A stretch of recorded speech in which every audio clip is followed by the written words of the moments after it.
Ahora sí.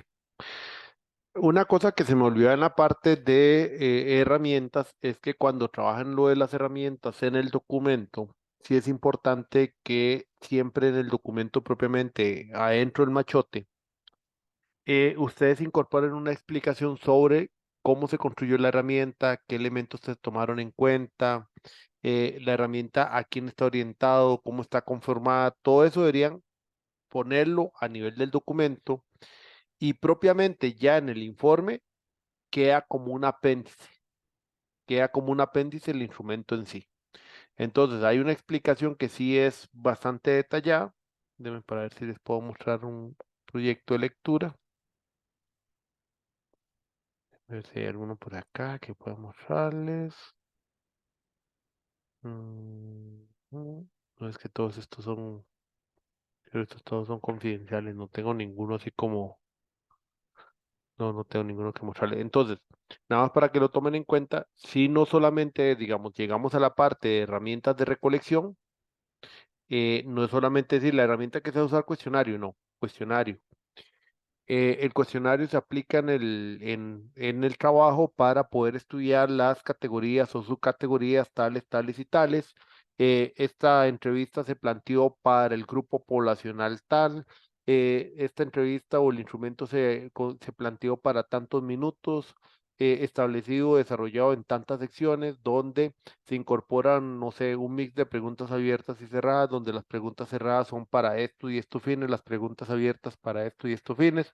En el apéndice tal se ubica el instrumento, el cual está diseñado o tiene un formato así, así, así, estructurado de esta y esta manera. O sea, la idea es que tiene que haber una explicación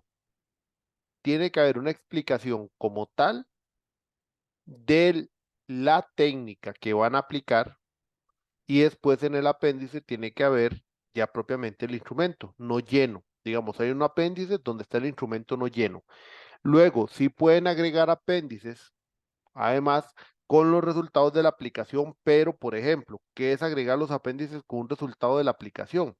Es, por ejemplo, como tomar esto y colocar los resultados. Pero, por ejemplo, si son todas preguntas abiertas, no van a poner 120 respuestas, sino que de alguna manera tratar de condensar para que se vean las respuestas en un apéndice de la aplicación de alguna herramienta que conlleve a respuestas, ¿verdad? Porque no todo es que son respuestas, respuestas, porque depende del tipo de técnica, puede ser otro el resultado obtenido. Porque en el documento después se hará un análisis propiamente de los resultados. No es una presentación de resultados, sino un análisis. Entonces lo que se hace es que por eso hay un apéndice donde se coloca el instrumento y otro apéndice donde están los resultados. Así por cada una de las técnicas que apliquen. Obviamente, cabe la consideración que una misma técnica, por ejemplo, la técnica de entrevista, puede ser que ustedes hagan tres tipos de entrevista diferentes. Porque la misma entrevista, o digamos la entrevista como técnica, se le puede aplicar al gerente, se le puede aplicar a mandos medios y se le puede aplicar a gerentes de proyecto. Entonces, todos esos tres son entrevistas distintas. Hay un tipo de entrevista por cada uno de esos grupos poblacionales, entonces uno explica los tres tipos de entrevistas que tiene. O sea, pueden ser 50 entrevistas, pero estamos hablando que, digamos, para el grupo gerente es un tipo de entrevista que se le aplicó a dos personas.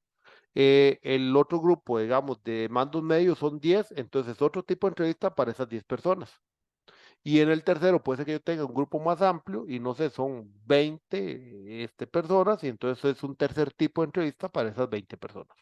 Entonces son tres tipos de entrevista de donde se va a obtener en total, según esa sumatoria, como 30 y resto de respuestas, pero segmentados por tipos de entrevista. Eso es parte también de lo que es importante que ustedes expliquen a nivel del documento. Ok, entonces, para empezar ahora sí a compartir. Rodolfo, Efraín, No, profe, era que no se veía la pantalla, creí que estaba compartiendo algo, pero no, sí, ya. sí era esta pantalla, perdón que no la haya puesto, que lo que digo es que, por ejemplo, uno baja aquí esto y va poniendo, como decir, los resultados dentro del apéndice.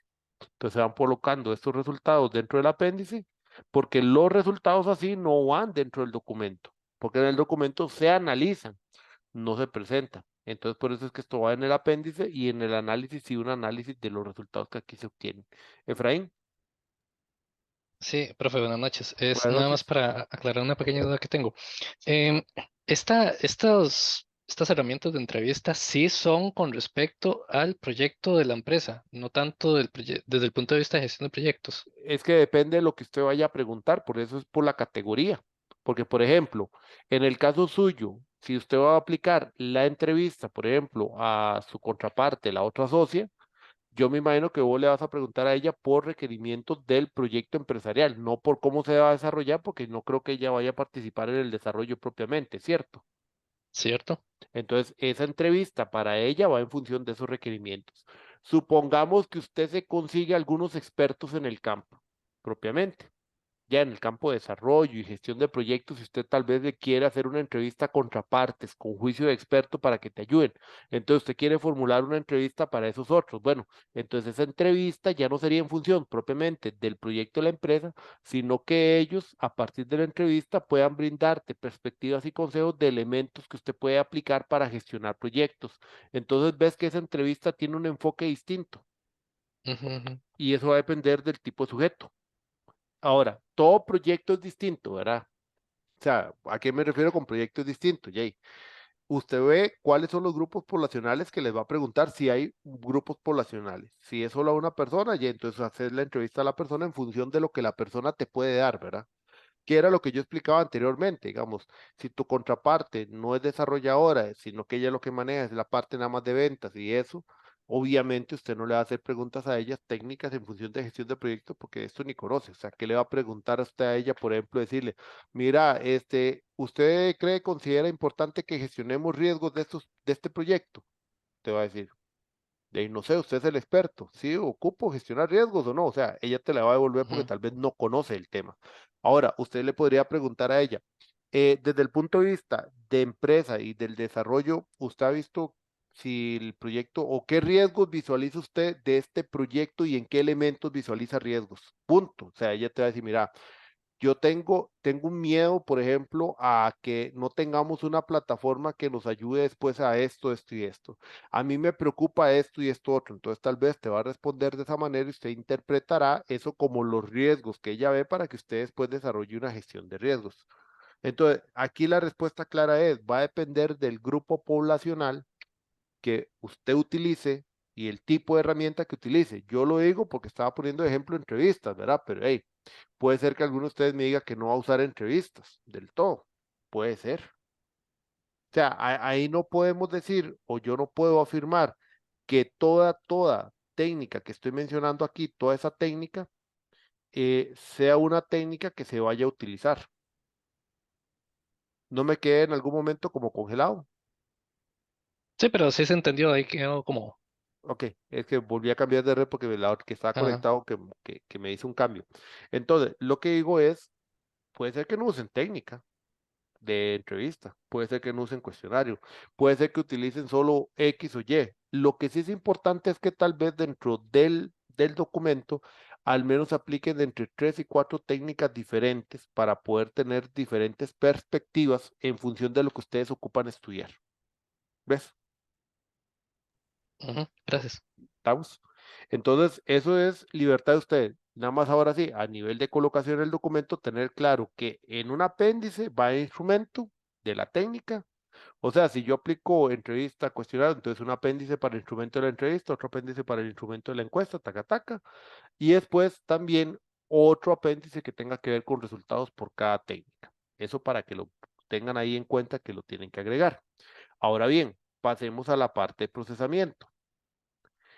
Lo que corresponde a procesamiento de la información es lo siguiente. Las que vimos fueron técnicas donde ustedes recolectan data. Y aquí voy a hacer una pequeña diferenciación. La data o los datos propiamente no son información hasta que no adquieren un sentido. Entonces, en este momento, si yo vuelvo a ver, por ejemplo, lo que les venía mostrando de acá, esto, aunque el gráfico digamos que ya me arroja algo, en realidad el gráfico es una presentación de resultados. Yo esto comienzo a procesarlo en el momento en que la data que está detrás ya le comienzo a dar una forma dada. Ven, Entonces, por ejemplo, si uno bajara, y voy a bajar el archivo Excel, o para que ustedes lo vean, esto es data. Esto es data. O sea, son datos. Si están viendo el Excel, ¿verdad? Sí, profe. Perfecto. Sí. Entonces, yo les digo, ustedes ven esto, ¿y qué? Yo solo veo alto, medio, bajo, por todo lado y unas cuestiones acá, y o sea, es una cuestión de que no se entiende por qué es un Excel, una manta de datos. Esto es como cuando en un sistema uno está en monitoreo y comienza a recolectar y recolectar alarmas y alarmas y alarmas. No sé, algunos se ha trabajado en el área de gestión de red. Y ese montón de alarmas y alarmas, usted nada más ve alarmas y códigos. Ok, eso es la data que se recolecta, pero después hay que hacer filtros y otros elementos para poder obtener una presentación de resultados que ya comiencen a darme una cierta idea como tal. Entonces, esto es data. La información es cuando nosotros ya pasamos a un elemento que por lo menos visualmente ya nos comienza a arrojar sentido. Y el análisis de esto es lo que ya llamamos análisis de información porque ya comienza a tener sentido, o sea, ya comienza a darnos algo entendible como tal. Igual, yo veo aquí que todo el mundo, o las respuestas que obtuvimos, que fueron 19, y todo el mundo me da este poco ideas, hasta que yo no hago una técnica, por ejemplo, análisis de contenido, yo no voy a encontrar ahí palabras claves que se repiten, que no se repiten, conceptos que se valoran, que no se valoran. O sea, hasta que no llegue a ese momento, yo no voy a obtener información de ahí, porque lo único que tengo es datos, y más datos, y más datos. Eso es todo lo que yo tengo. ¿Ven? Entonces, el punto importante que es, el punto importante aquí es que hay que entender que hay una parte después de que aplicamos las técnicas que tienen que ver con recolección, como entrevista y demás, donde yo comienzo a procesar la información o los datos para convertirla en una información. Y a partir de ahí yo tengo que considerar lo que vimos la vez pasada, que tiene que ver con diseños de investigación, porque en función del diseño o de lo que yo valoro como mi modelo de investigación que está por detrás, es que entonces yo planteo cómo debe ser realmente o qué es lo que realmente voy a analizar. Por ejemplo, si yo veo estos diseños cuantitativos de esta manera, como los experimentales, a partir del diseño experimental, yo supe que hice un laboratorio que recolecté información, pero después de ahí tuve que hacer un procesamiento de datos estadísticamente hablando para poder comenzar a obtener elementos como varianzas, elementos como promedios, elementos como desviación estándar, y que eso después me sirva para comparar y así entender si mi experimento está haciendo o dando un resultado válido o no válido. Entonces, por ejemplo, uno hace el experimento de control biológico. Y yo comencé a tomar datos y muestras. Al segundo día había tanta población de esto, al tercer día tanto, al cuarto día disminuyó, al quinto día, o sea, yo voy comenzando a tomar datos. Eso es lo que me muestra. Esos datos fue por la recolección del experimento, que simplemente es la anotación. Hasta que yo comienzo a procesarlo con alguna técnica específica, esos datos me agarran sentido. Es igual que los análisis de producción. La hoja que llenan siempre, por lo general, los técnicos de calidad dentro de las líneas de producción son los datos sobre la producción, pero esos datos no adquieren sentido hasta que yo no los meto en el histórico para valorar si estamos fuera o es un pico o es un valor que está ahí, digamos real o un valor que, ¿cómo se llama? O es un valor que está dentro de lo considerado normal. ¿Ven? Entonces está asociado a mi tipo de diseño de investigación. En el caso de los diseños, para no entrar tanto en el tema experimental, no experimental y tal vez no hacer un repaso de esto, porque yo me acuerdo que ya nosotros más o menos lo habíamos visto, en el diseño cualitativo, sobre todo investigación, acción o teoría fundamental, que son los más aplicados en casos como los de ustedes, en este tema como investigación, acción, entonces nosotros tenemos que enfocarnos que son diseños muy asociados a una construcción por categorías. Y esas categorías significa que mi diseño está en función de poder validar esa categoría o generar un cambio en la categoría. Entonces, mi función, como dentro de la investigación, a partir de ese diseño tipo investigación-acción, es que las técnicas que yo apliqué es para obtener sobre todo valoraciones o perspectivas, pero que requieren después de un conjunto de técnicas para poder generar la interpretación. Entonces, esa interpretación, como en este caso, vean que investigación-acción habla de 4 ciclos, y esos ciclos tienen ya con implementar, evaluar, con realimentar y demás para generar el resultado, conlleva entonces la aplicación de ciertas técnicas que nos permitan entonces inferir o interpretar resultados. Y ahí es donde comienzan algunos elementos interesantes que pueden combinar con otras técnicas que pueden estar asociados a otros tipos de diseño. Vamos a ver, por ejemplo, los métodos estadísticos no están del todo, digamos, suprimidos de aplicarlos en una investigación cualitativa. No. Un método estadístico sí se puede aplicar en el método o diseño cualitativo, sí se puede aplicar. ¿Cómo se aplica en el diseño cualitativo? De la siguiente manera. Nosotros tenemos que entender que a nivel de este tipo de investigaciones no vamos a esperar sacar promedios. Voy a devolverme un poquito a algo que estábamos viendo ahorita. Cuando veíamos las escalas Likert y este tipo de escalas, para que les quede un poquito más claro, estas escalas, aunque uno las numera, 1, 2, 3, 4, 5, son escalas de valores discretos. Para el que no conoce el concepto de un valor discreto, es que no es un valor que puede tomar cualquier valor, sino que únicamente está delimitado a valores específicos. Por eso hablamos de 1, 2, 3, 4, o sea, solo valores enteros. No puede tomar valores decimales ni puede tomar cualquier valor entre 1 y 2. O es 1 o es 2. Entonces, desde la estadística descriptiva, estos valores yo los puedo contabilizar o presentar en un formato como este. Vea que este formato decía bajo, medio y alto. Cuando ponen, por ejemplo, 1, 2, 3, que significa lo mismo, bajo, medio, alto, lo que tienen que tener claro es que ese 1, 2, 3, que es lo mismo que tenemos acá en la tablita de Likert, esos no son números, son representaciones de un valor. Entonces, ¿qué pasa? Error que no pueden cometer. La estadística descriptiva sí se puede usar, pero no, por ejemplo, para calcular promedio.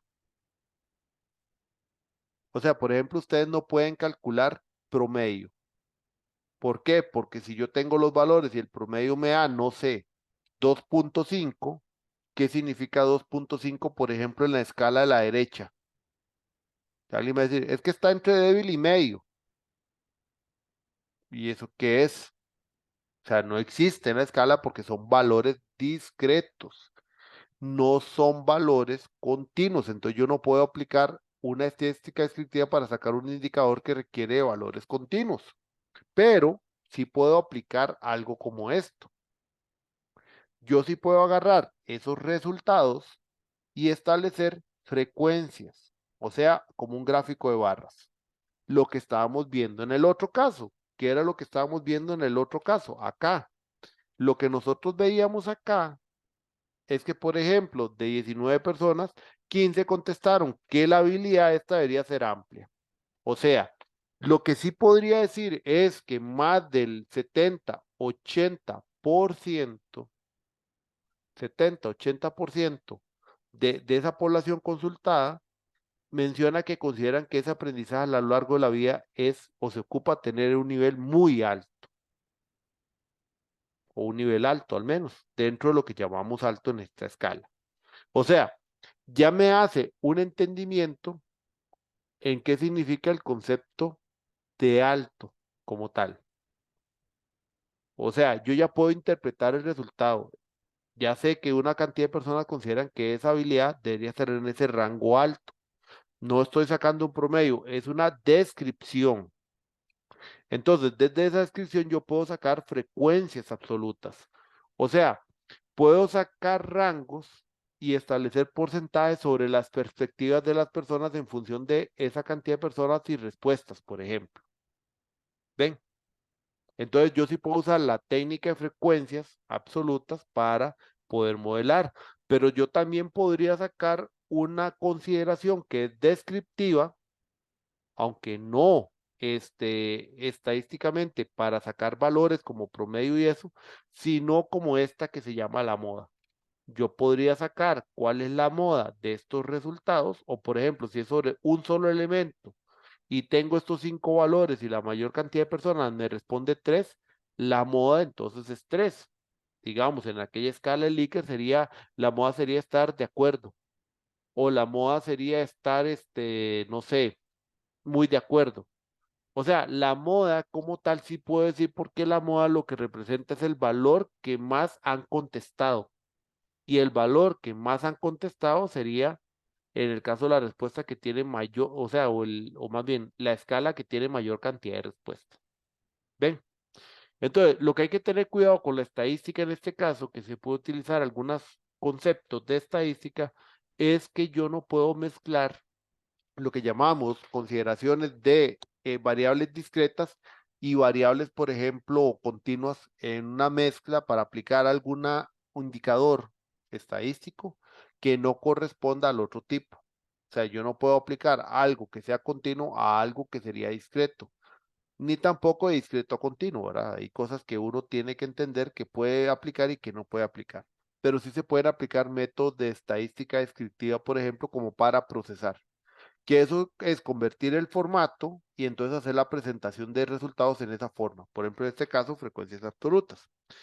Luego, el método Prisma también aparece como un método de procesamiento porque finalmente nos da un análisis de resultados, un análisis de lo que yo puedo obtener de la búsqueda bibliográfica y con ello, entonces yo podría llegar a tener síntesis de información y no toda la información que está en el libro, porque ahí estoy logrando sintetizar y convertirlo más en información. ¿Ven? Entonces el prisma también pueden verlo de esa manera. Sobre todo en técnicas cualitativas es muy importante cómo reducir la información. O sea, como por ejemplo yo paso de un listado de estas respuestas a algo más condensado.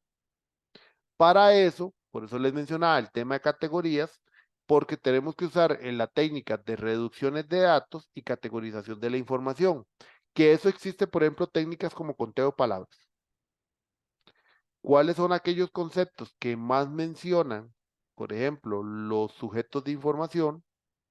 Y a partir de eso que más mencionan los sujetos de información, que más hace mención los sujetos de información, entonces comenzamos a contar esas palabras, por decirlo de cierta manera. Y entonces comenzamos a identificar como indicadores claves, qué es lo que más mencionan, qué es lo que menos mencionan, y con eso logramos sintetizar. Eso que implica también poder entender lo que las personas me dan como respuesta en su idea principal y poderlo transformar o entender o interpretar en función de darle, no sé,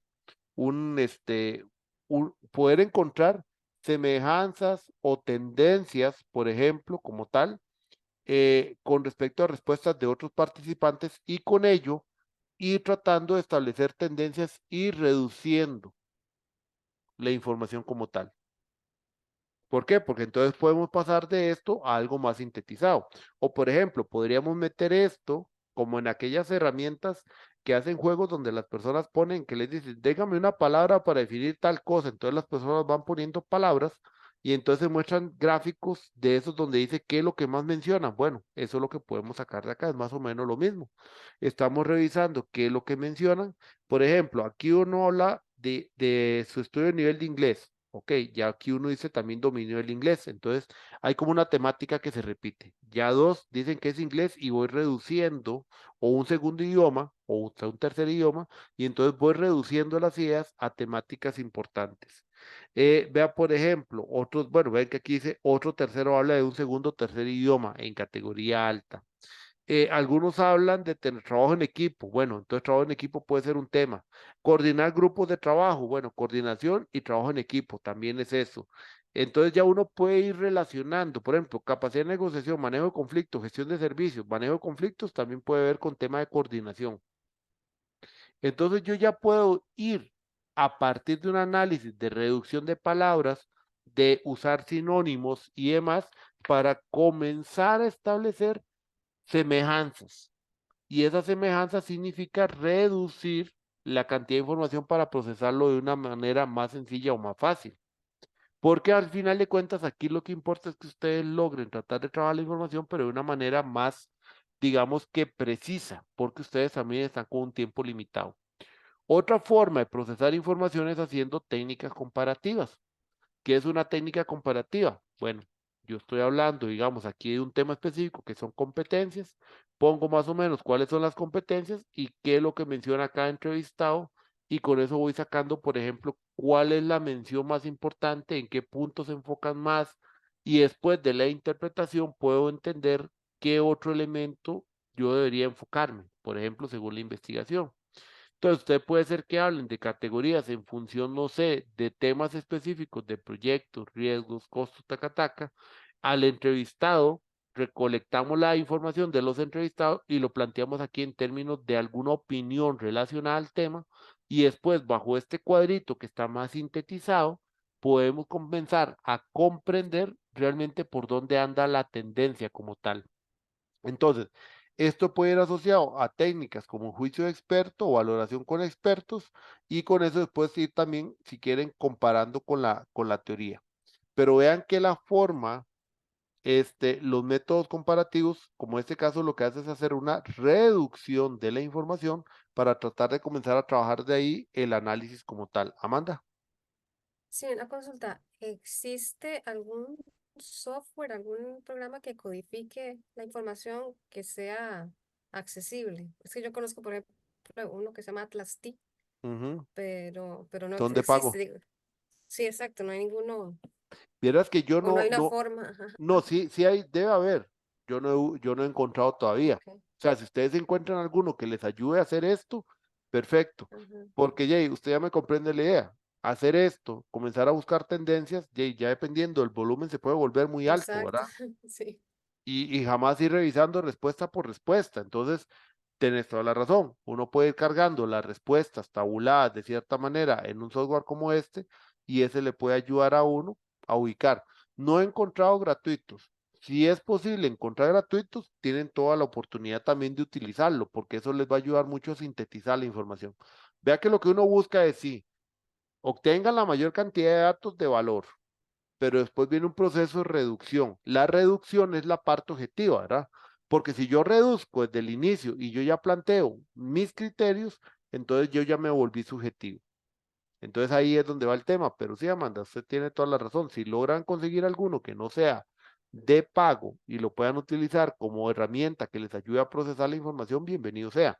Por ejemplo, si alguien sabe dominar muy bien Tableau o hasta el mismo R, que es un poco más estadístico en datos, pero se puede o conocer alguna forma de adaptarlo, también queda en consideración de ustedes que pueden aplicarlo. O sea, eso no hay ningún problema.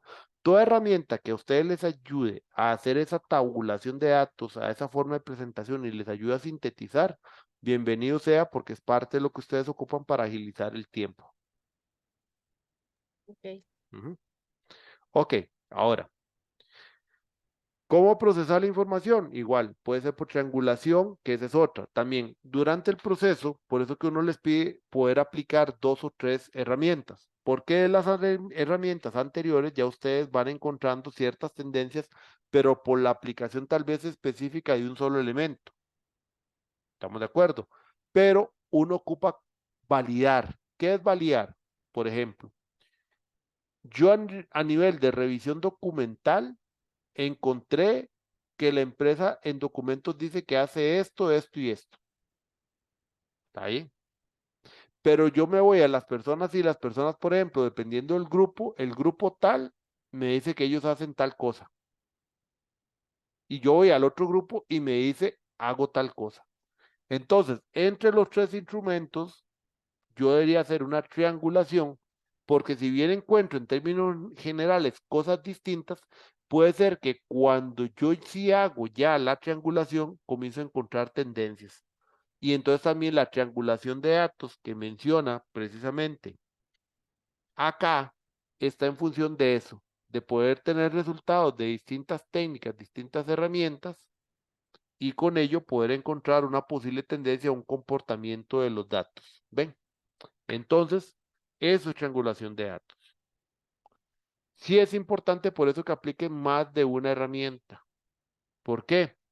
Porque lo importante es que por cada temática de estudio y demás, ustedes puedan tener contra qué comparar, contra qué valorar, y no solamente atenerse a un resultado de una única herramienta, porque también puede ser que haya algún cambio o estemos dejando de ver alguna visualización. Claro, siempre, siempre, siempre que ustedes puedan, ¿cómo se llama? Que el tiempo les dé y la limitación de tiempo no sea tal que no les permita realmente cumplir con las expectativas del trabajo, ¿verdad? Si a veces uno solo tiene 2 herramientas, bueno, juega con 2 herramientas. Lo importante es que no se queden con solo una, sino que por cada elemento de estudio no tener un par o 2 o 3 herramientas de donde sacó información para de esa manera poder después hacer esa comparativa. Entonces esa es la parte de triangulación. Juicio experto y conteo de palabras era lo que más o menos. ¿Qué es lo que busca el resultado del proceso analítico? Muy simple. Yo recolecté, obtuvimos datos. Las tareas analíticas es para transformar esos datos ya en tendencias, en algo más visual, algo más gráfico, algo que comience a apoyar la labor que estamos buscando y también nos comience a construir ya tendencias sobre el comportamiento posible y nos vayamos encontrando algunos hallazgos, porque el resultado final es los productos que nosotros estamos planteando a nivel de los objetivos. Ese es el hallazgo final. Entonces, un hallazgo final o el resultado final, por ejemplo, todas unas técnicas de recolección para las que tiene que ver con las categorías, por ejemplo, estudio interno de la empresa o estudios de los proyectos, o si es en algún otro campo, programas, capacidades o lo que sea, ese estudio es para conocer mis condiciones. Entonces, yo primero obtuve datos de fuentes de primera mano, después los comencé a analizar para encontrar tendencias y con eso yo llego al diagnóstico. eh, Elemento del medio, no sé, yo ya tengo, apliqué herramientas para conocer mis necesidades, apliqué herramientas para entender lo que las fuentes de información me dicen a nivel bibliográfico. Bueno, entonces con mis tareas analíticas comienzo a encontrar elementos que me permitan atender mis necesidades y ahí sale mi segundo resultado o producto, que tiene que ver con un inventario de prácticas que yo pueda aplicar a mi solución. ¿Ven? Entonces, esos 3 pasos que estamos viendo es lo que nos lleva a construir los productos del proyecto. El primero, recolectar datos. El segundo, hacer el análisis y procesamiento. Y el tercer paso es con eso encontrar los productos. Eso es lo que busca la parte de procesamiento. Entonces, esta presentación por eso la uno con la de resultados, porque en realidad es bastante corta. La de resultados, ¿qué señala? Bueno, la de resultados señala lo siguiente, ya en análisis. Ok. El análisis de resultados hay que entender que del procesamiento nosotros sacamos formas de presentar resultados. El procesamiento nos permite tener, por ejemplo, gráficos. Nos permite, por ejemplo, tener líneas de tendencia. Nos permite tener, por ejemplo, un histograma. O sea, nos permite tener formas, figuras, tabulaciones, tablas, que todo eso tiene que ver con el tema de presentación de resultados. O sea, estamos presentando resultados. Ahora bien, el análisis no se queda en la presentación. Si bien es cierto, la presentación se ocupa para poder ver los datos como una tendencia, el análisis es lo que viene después de eso. ¿Qué es lo que viene después? ¿Cómo agarro esa forma de presentación y explico qué significa eso que estamos viendo en el gráfico? Entonces, en primera instancia ya más o menos les hablé de presentación de resultados. Hablamos de distribución de frecuencia, hablamos de que se puede presentar como una figura, se puede hablar como un gráfico, se puede expresar como una tabla. Esa es la forma de presentar el resultado de una manera condensada. Por ejemplo, como las técnicas comparativas que tienen matrices comparativas, permite entonces establecer un cuadro para poder comparar. Por ejemplo, la otra forma de una tabla, tabulo. En la forma de una figura es la parte gráfica. En la forma de un de una encuesta o los resultados de una encuesta sería entonces un cierto comportamiento con elementos gráficos. Todo eso son formas de presentar, pero el análisis no es presentar. El análisis es profundizar más allá de lo que estoy viendo. Por ejemplo, ¿qué no es un análisis de resultados? Análisis de resultados no es simplemente decir, bueno, como se ve en el gráfico, el 50% de las personas contestaron que una competencia de tal tipo debe ser alta. Ahí lo que están haciendo a nivel de redacción es volviendo a hablar de lo que ya en el gráfico se ve. El análisis es profundizar en los elementos causales y efectos que se tienen después de tal. O sea, de ver el resultado que dice 50%, lo que sigue después del análisis realmente interpretar qué significa y por qué se obtuvo un 50%. Eso es analizar. O sea, el análisis conlleva una interpretación, una inferencia, una discusión. Eso es lo que lleva el análisis. Inferencia, interpretación, discusión de resultados, contraposiciones, contraponer contra algún elemento que yo tengo como referencia. Eso es lo que significa análisis de resultados.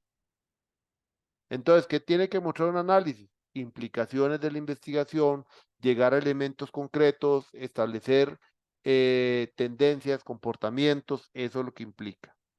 Y además, ahí se los puse, es uno de los elementos donde el jurado o quien les revisa el documento se va a fijar mucho.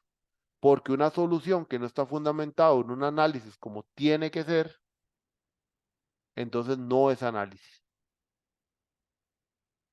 Si ustedes simplemente lo único que hacen es, si ustedes lo único que hacen es otra vez comentar los mismos resultados que están ya en el gráfico, los mismos resultados, entonces, y ahí no están haciendo análisis, simplemente están contando lo que ya se vio. ¿Ven? Lo que sí es análisis, entonces es poder decir, mira, no sé, el madurez, bajo. Bueno, ¿qué significa ese bajo? ¿Qué se entiende por bajo en función de qué elementos y qué valoraciones? Eso es lo que interesa como bajo. ¿Qué significa que llegue a un madurez intermedio? ¿Qué es esa madurez intermedia? Eso es lo que conlleva después el análisis. Entonces, el análisis es fundamental dentro de un proyecto como el de ustedes de tipo de investigación aplicada, porque ese análisis lleva precisamente a poder desarrollar una solución con fundamento. Si no, la solución que ustedes vayan a proponer no tiene fundamentos, no tiene elementos que la defiendan. Por eso el análisis tiene que ir creando todas estas condiciones para que la solución esté fundamentado en ese resultado. Ahora bien, hay un elemento que hay que considerar y ahí es donde yo les he mencionado y ahí es donde he hecho insistencia porque les hablaba de este tema de lo que se llama el principio de coherencia y las falacias. Ya se las he mencionado con anterioridad. El análisis de resultados precisamente es para evitar caer en falacias y no generar falacias en función de una afirmación, de una sentencia que es ad hominem, pero que realmente no tiene sustento. Por eso es que el análisis se debe construir de una manera muy objetiva para que ese análisis permita precisamente que no tengamos errores o construir falacias sobre falsedades queriendo mostrarlas como que si fueran realmente, ¿cómo se llama? Verdades. Por ejemplo, una falacia muy común es a la autoría. El criterio de la autoridad es como para decirle a alguien, digamos, muy joven, que está basado en que como alguien lo dijo, entonces tenemos que creerle y punto. Y entonces no podemos hacer ninguna discusión ni un análisis crítico del tema. Hay otros tipos de falacias, como las que son ad hominem o las que son de argumento sobre la ignorancia, porque, por ejemplo, establece falsedades porque nadie puede demostrar la situación contraria. Vean el caso, por ejemplo, ahí que dice, los incas no conocían el telégrafo porque ha sido imposible encontrar cable. El telégrafo ni siquiera se había inventado. Pero vean que la forma de presentar a veces lo lleva usted a considerar, por ejemplo, si realmente es una verdad lo que ellos están diciendo, porque dentro de esa falsedad lo que estaría diciendo es que los incas ya tenían ciertos desarrollos tecnológicos, pero no conocían el telégrafo no por eso, sino porque realmente el desarrollo no existía, no por un tema de cables, o sea, no tiene nada que ver con cables porque eso es otro desarrollo aparte. Entonces yo trabajo bajo una argumentación desde la ignorancia, proponiendo una verdad bajo un criterio de una verdad existente. O sea, ¿cuál es la verdad existente subyacente en ese ejemplo?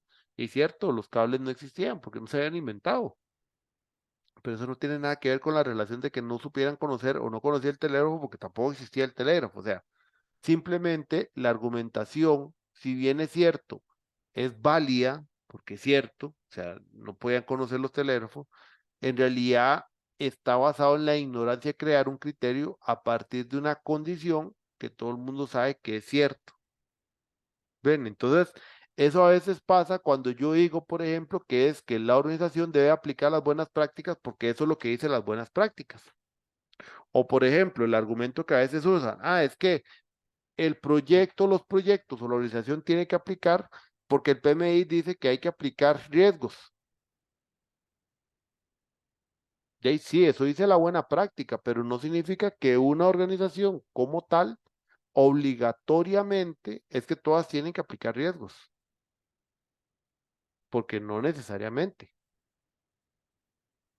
O sea, puede ser que no ocupen riesgos porque, o tal vez más bien, por ejemplo, como pasa en algunas organizaciones, no es necesario hacer algo nuevo en riesgos, porque la organización ya trabaja bajo el modelo de CEFRI, por ejemplo, el de para los riesgos institucionales, de valoración de riesgos institucionales. Entonces ya hay toda una estrategia de valoración de riesgo que también es aplicable a los proyectos como tal. Y como es aplicable a los proyectos como tal, entonces tal vez dentro de la solución yo no tengo que agregar nada nuevo porque ya los riesgos los maneja la empresa. Entonces no es porque el PMI lo diga, porque ahí es donde está el criterio que les decía yo. Esos son criterios que son falacias. O sea, cuando uno redacta en función de que, es que las buenas prácticas dicen que hay que hacer esto, no, la pregunta importante es, ¿las buenas prácticas tienen que, o sea, porque las buenas prácticas lo dicen es que hay que hacerlo? No, o sea, es en función de mis necesidades. Las buenas prácticas existen porque sí es cierto, se ha demostrado que su aplicación o utilización puede generar mejores resultados. En eso estamos de acuerdo, pero no que es una obligación para toda la empresa aplicarlo. Entonces ese es un argumento falaz, porque es una apelación a una condición que no es cierta. La condición que no es cierta es obligar a que la empresa tiene que cumplir un marco de referencia. Ven, era más o menos cuando uno redacta el problema. Es que el problema es que no tenemos prácticas de gestión de proyectos. Termina siendo una falacia desde el punto de vista de ponerlo como problema, porque realmente es un problema. No necesariamente. No necesariamente es un problema, porque como ya vimos, ese argumento se puede venir abajo. ¿Por qué se viene abajo?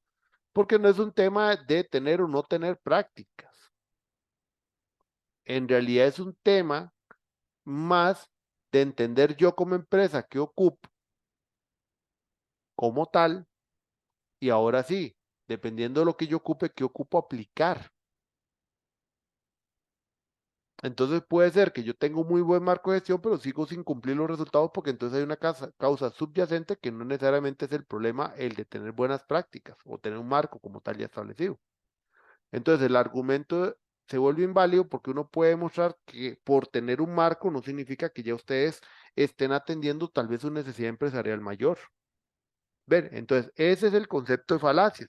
Entonces hay muchas formas de falacias. Está, por ejemplo, la falacia de causa-efecto, que uno menciona algo como una causa, pero en realidad es un efecto. Hay otras como la de causa común, donde uno quiere relacionar dos hechos como que si los hechos estuvieran relacionados cuando no tienen ninguna validez, pero desde el argumento de la ignorancia pudiera parecer que sí es cierto. Entonces, la falacia puede ser también en relacionar o generar más efectos o señalar más elementos que no están realmente relacionados, creando relaciones nuevas basándose en una serie de argumentos que están relacionados más con una, digamos que creencia de que están relacionados que otra cosa. Eso también, eso es otra falacia. Tenemos falacias en función también de considerar o anteponer primero mi criterio a no esperar el análisis como tal de ciertos datos. Ok, después de eso, ya propiamente cómo se estructura el análisis, esa estructuración del análisis como tal, la recomendación que nosotros hacemos es esa que ustedes están viendo ahí. La recomendación que nosotros vemos o nosotros establecemos es que propiamente el análisis lo estructuremos a partir de los objetivos y por cada una de sus categorías de estudio.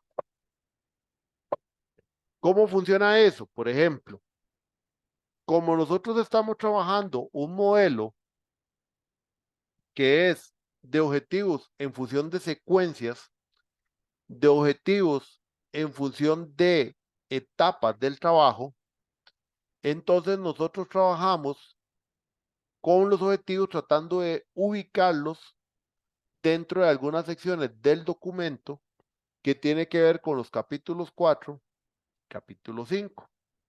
Entonces, por lo general, el primer objetivo está asociado a trabajar la primera fase del análisis de resultados que por lo general tiene que ver con conocer condiciones de la empresa o requerimientos de proyectos o algún otro elemento que uno considera que tiene que ser como parte de ese análisis primero, inicial. Entonces, la sección 4.1 por lo general asocia primero al objetivo número 1. Ese 4.1, uno después lo divide en secciones asociados a las categorías que yo tengo que estudiar. Entonces, por ejemplo, 4.1.1, estudio o análisis de los proyectos de la empresa. 4.1.2, valoración de las prácticas actuales de la organización en función de los requerimientos que dan los proyectos. 4.1.3, valoración de, no sé, recursos o capacidades complementarias en gestión de proyectos.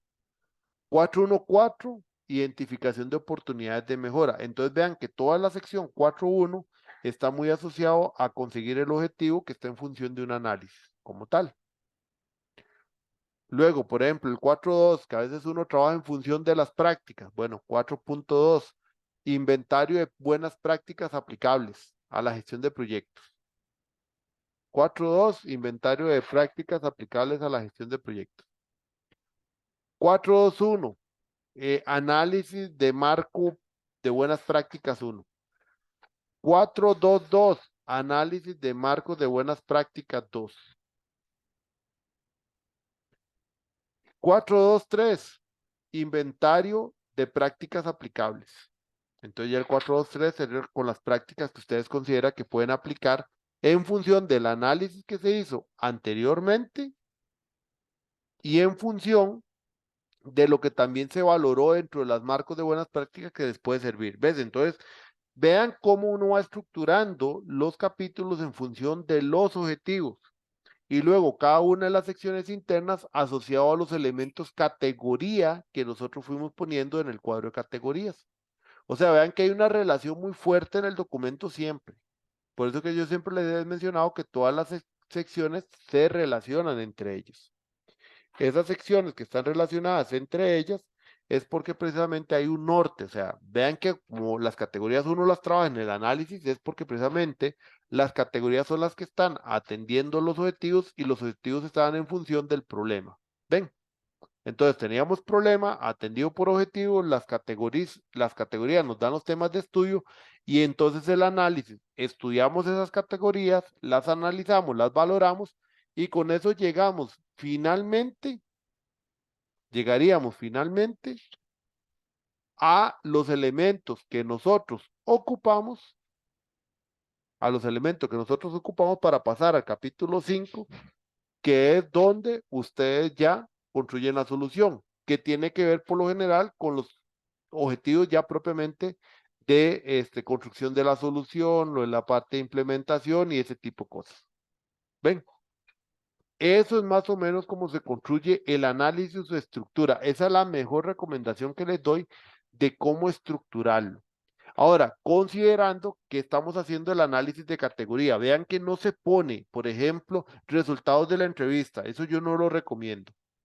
Porque cuando se ponen a hacerlo por instrumento, pierden la noción de que es un diseño cualitativo donde lo que nosotros nos interesa es poder analizar las categorías, no el instrumento. Porque no hay un instrumento por categoría. La idea es que uno siempre tenga que aplicar entre 2 o 3 instrumentos por categoría. Entre 2 o 3 instrumentos por categoría. ¿Por qué? Porque la idea es precisamente valorar la categoría, tratar de generar una triangulación de los resultados y con esa triangulación de resultados, entonces poder encontrar un panorama claro sobre la categoría. Entonces, por eso es que no se trabaja en función de resultados de la entrevista, porque ya, y si ponemos resultados de la entrevista, ya lo que hace finalmente es solo poner los resultados, los datos, pero no generan ese análisis entre las diferentes variables. La idea es que, por ejemplo, si yo hago una entrevista, la misma puede hacer o puede incluir dentro de su investigación, como lo hice yo en el ejemplo que les mostré, que habla de habilidades, competencias, recursos. O sea, hablo de diferentes elementos dentro del mismo instrumento para de esa manera poder estudiar todas esas variables juntas. Y después ya los resultados, si los vamos separando para poder analizar categoría por categoría. Esa es la parte importante. Ok. Entonces, esta es la recomendación, porque si bien es cierto, a veces se usa el modelo de hacerlo por resultados o por técnica, yo no lo recomiendo definitivamente. Y no lo recomiendo porque si no terminan quedándose únicamente en hablar de los resultados como diciendo, estos son los resultados y ya, pero no hay un análisis como tal. Entonces, por eso es importante recordar esto. Las categorías son los que instrumentalizan, son los elementos de estudio para lograr los objetivos. Por eso el análisis y la solución siempre va a estar en función de los elementos de estudio que son las categorías, que es lo que nos está brindando los datos y sobre lo que nosotros vamos a atacar para a partir de ahí resolver o por lo menos mejorar las condiciones para atender el problema. ¿Ven? Este es otro ejemplo de estructuración, que era lo que les mencionaba. A veces lo estructuran por resultados, pero yo no recomiendo porque siempre tiene que haber un análisis. No solamente poner, es que la encuesta dio esto, es que la entrevista dio esto, y después eso cómo se entiende.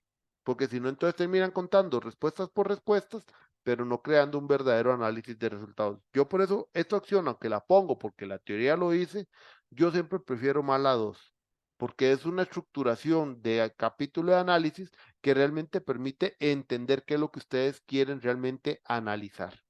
¿Ven? Por ejemplo, estos son cosas que no es un análisis. Esta tabla la pusieron así en un documento. ¿Y eso qué se entiende? Esa es la tabulación. Eso es una tabulación de datos, pero eso no es análisis.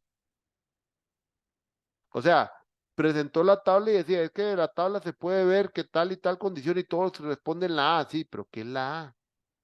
¿Cuál es el análisis que hay que interpretar? Y además, eso habla de A, B, o sea, yo no me sé, uno no se sabe como lector las respuestas, uno no sabe las preguntas, tendría que ir a ver, pregunta para ver todo lo que respondieron y tratar de interpretar qué fue lo que dijeron los voluntarios que participaron en el estudio. Entonces, eso es una presentación de resultados que no son resultados ni datos explícitos como para entenderlos y tampoco tenía una explicación de qué era lo que se quería interpretar. Eso es una simple tabulación de resultados. Eso, por ejemplo. Un gráfico así no se entiende de un análisis. ¿Por qué? No tiene las escalas. Esa evaluación en función de qué. ¿Cómo se sabe que la gestión buena es un 70% en función de qué elemento? La escala abajo que dice 1, 2, 3, 4, 5, 6, 7, 8, ¿qué es? ¿Es tiempo? ¿Es continuado? ¿Son personas? No sé. Del 50 al 95% lo tengo que ver como qué. Eficiencia, eficacia, aplicación, utilidad, regulación, no sé. ¿Qué significa del 50 al 95%. ¿Qué es esa escala vertical? O sea, ¿qué es la escala vertical? ¿Qué es la escala horizontal? No se sabe. Después de eso, gestión buena, gestión regular, ¿en función de qué elemento? O sea, ese gráfico queda debiendo, porque no tiene los datos ni siquiera necesarios para entender. Y además, ¿qué hago yo con un gráfico que baja del 90, el 2 dice 75? Eso realmente, para eso me hubiera presentado un gráfico de barras.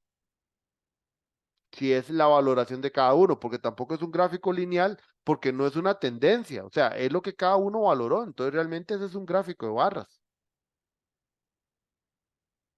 Ese análisis lineal se utiliza sobre todo, y ese análisis lineal se utiliza sobre todo, cuando, ¿cómo se llama?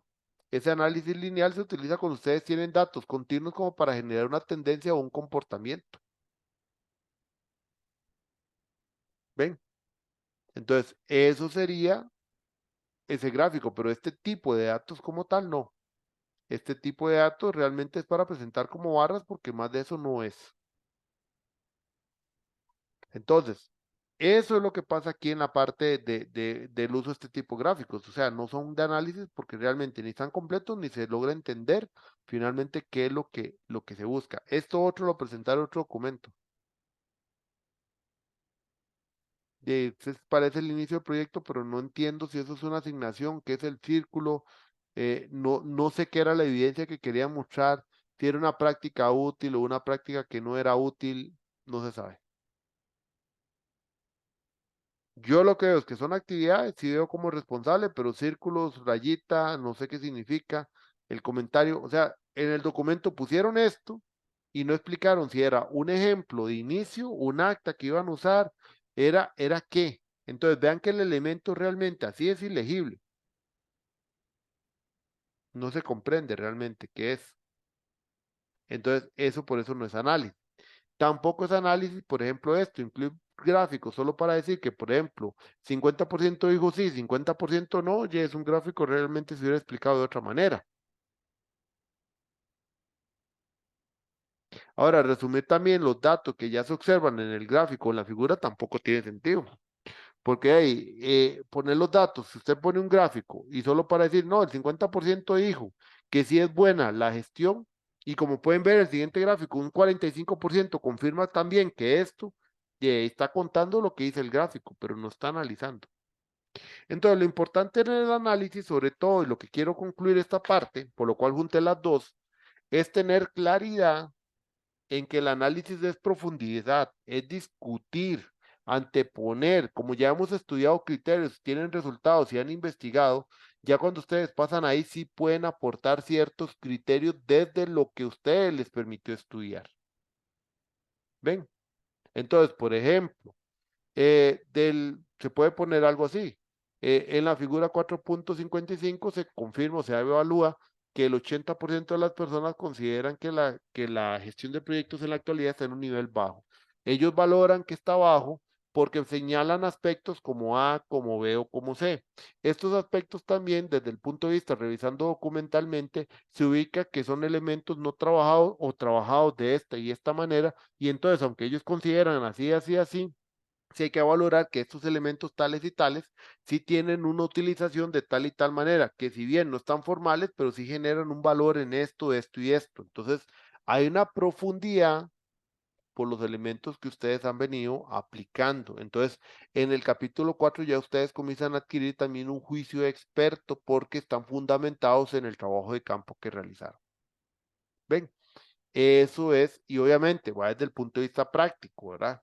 Sobre todo, por ejemplo, aquel que está haciendo un proyecto específico para, por ejemplo, hacerle un plan de gestión, entonces obviamente la primera parte es todo el análisis de requisitos y ahora sí, cuando comienzan a identificar las prácticas y demás, está en función precisamente eso, porque con los requisitos como tal, con los requisitos como tal, ya entonces ustedes pueden comenzar a seleccionar las prácticas que más conviene a esos requisitos. Entonces ahí es donde va desde el punto de vista metodológico algo práctico, ¿ven? Porque no es solamente el proceso de yo sé que es de tal manera, no, es el proceso de poder seguir los pasos que normalmente sí se hacen en la práctica, que es lograr requerimientos y de los requerimientos comenzar a establecer cómo utilizo y qué no utilizo y bajo qué lo utilizo, que son pasos que nosotros en la vida empresarial por tiempo obviamente no lo hacemos, pero interiormente sí lo estamos haciendo. ¿Ven? Entonces, eso es lo que quiero que comprendan de lo que es el análisis y con eso ya cierro. ¿Por qué? Porque lo que a mí me interesa es que quede claro que cuando vayan a trabajar el análisis realmente profundicen y no se queden en estar hablando nada más como los resultados si son estos y ya, porque esa no es la parte importante del análisis. ¿Qué tan largo es el análisis? Va a depender mucho de su trabajo, va a depender mucho de la profundidad de investigación, pero sí se lleva tiempo. O sea, el análisis en el otro curso ustedes inician aplicación de resultados y en la aplicación de resultados, lo que sigue en el otro curso es que ya aplican las técnicas y comienzan a desarrollar ciertos análisis iniciales dentro del otro curso para que en el seminario 2 terminar el análisis y hacer la solución. Por eso es importante que tengan un buen avance en el próximo curso con respecto al análisis de resultados, porque ese tema lleva tiempo. Sobre todo si van a utilizar personas y preguntarle a personas e incluirlas, también van a jugar mucho con el tiempo que esas personas les den respuesta y en algunos casos los va a atrasar. ¿Ven? Entonces, dudas, consultas.